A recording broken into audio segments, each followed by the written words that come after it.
Marcus Bennett pulled his coat tighter as he walked through the snowy downtown streets with his 8-year-old daughter Lily. At 35, the CEO of Bennett Medical Technologies had built his company into a multi-million-dollar enterprise. But tonight he was simply a father taking his daughter to see the Christmas lights after a late dinner meeting.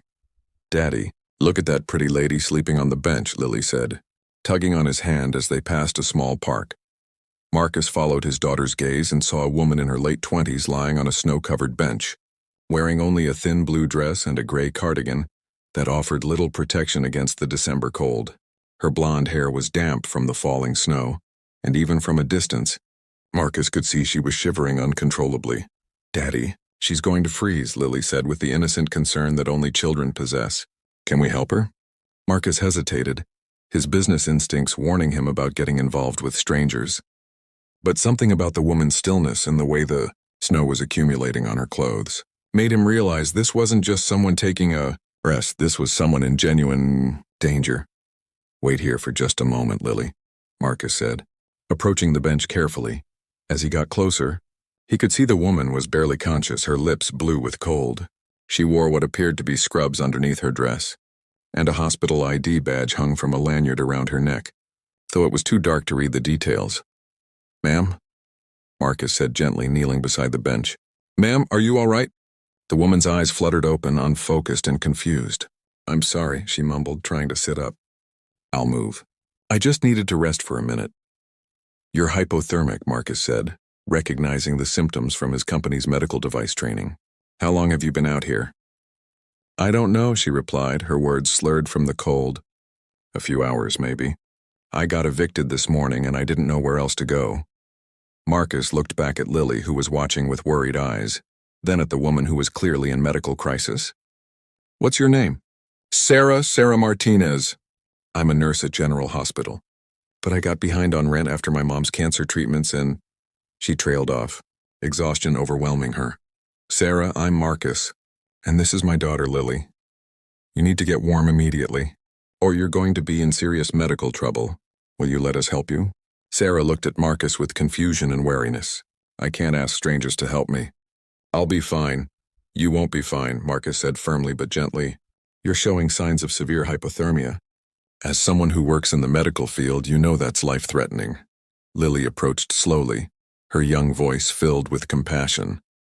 "Miss Sarah, my daddy has a really warm house with hot chocolate. You could get warm there." Sarah's eyes filled with tears at the child's kindness. "Sweetheart, that's very nice, but I couldn't impose on your family." Marcus made a decision that would change all their lives. "Sarah, I'm not taking no for an answer. You're coming home with me tonight. We'll figure out everything else tomorrow." "But you don't know me," Sarah protested weakly. "I could be dangerous." Marcus looked at her hospital ID, now close enough to read her name and credentials. "Sarah Martinez, RN, Pediatric ICU. I'd say you're probably one of the safest people we could possibly meet." With Lily helping as much as an 8-year-old could, Marcus managed to get Sarah to his car and drove them to his home in the suburbs. The warmth of his house immediately began the process of revival, and Sarah's shivering gradually subsided as Marcus wrapped her in blankets and prepared hot tea. "I can't believe this is happening," Sarah said, once she could speak clearly. "This morning I was a working nurse with an apartment.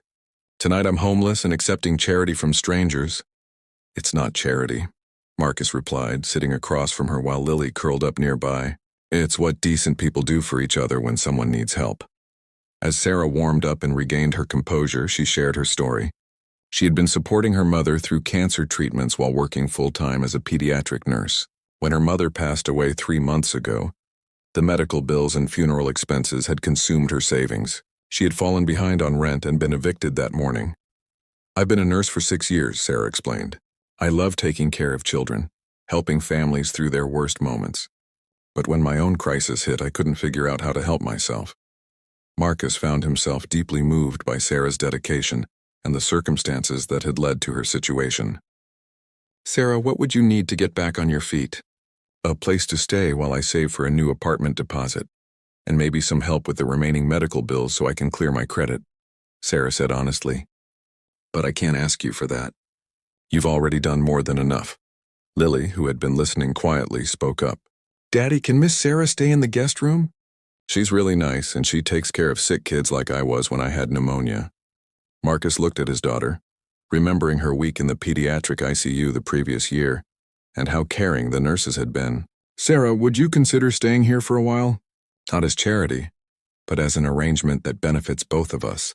Lily could use a positive female influence, and honestly, having a pediatric nurse around wouldn't be a bad thing for a single father. Sarah stared at Marcus in disbelief.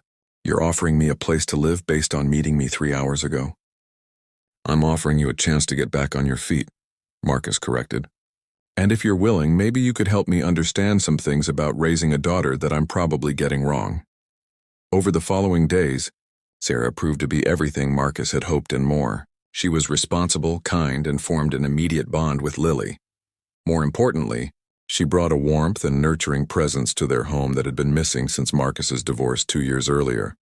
Sarah insisted on contributing by cooking, helping with household tasks, and tutoring Lily in science and math. Her natural caregiving instincts extended beyond her professional nursing skills to creating a more comfortable home environment for all of them. Marcus, Sarah said one evening after Lily had gone to bed, I need you to know that this arrangement has given me more than just shelter. For the first time since my mother died, I feel like I'm part of a family again. Marcus looked at Sarah, realizing that his feelings for her had grown beyond gratitude and friendship. Sarah, these past few weeks have shown me something I didn't expect. You've brought something to our home that Lily and I didn't even realize we were missing. What's that? Completeness. We were managing fine as a father-daughter team, but with you here, we feel like a real family. 3 months later, Marcus discovered something that put their relationship in a new perspective. While reviewing applications for his company's nursing scholarship program, he found Sarah's essay about her experience in pediatric care and her mother's illness. Sarah, he said that evening, I had no idea you were applying for our scholarship program. Sarah looked embarrassed. I started the application before I met you. I was hoping to get help with my remaining debt so I could qualify for a mortgage. But now that I'm living here, it feels wrong to apply for something from your company. Why would it feel wrong? Because people might think I'm taking advantage of our personal relationship. Marcus shook his head. Sarah, your application was one of the strongest we received. Your qualifications, your dedication to pediatric care, and your personal story of perseverance make you exactly the kind of person this program was designed to help. But the appearance of impropriety. There's no impropriety in recognizing merit, Marcus said firmly. You earned this opportunity through your own qualifications, not through knowing me. 6 months after that snowy night, Sarah had not only received the scholarship, but had also been offered a position as head nurse in the pediatric ICU at the hospital, affiliated with Marcus's company. More importantly, she had become an integral part of Marcus and Lily's family. Sarah, Marcus said one evening as they watched Lily play in their backyard, I have something to tell you. What's that? That night when we found you, I thought I was just helping someone in crisis. I never imagined that helping you would end up helping me discover what was missing from my own life. Sarah took his hand, looking at the man who had seen her at her lowest point and chosen to offer dignity rather than pity. Marcus, you didn't just save my life that night. You showed me that sometimes the worst moments can lead to the best outcomes.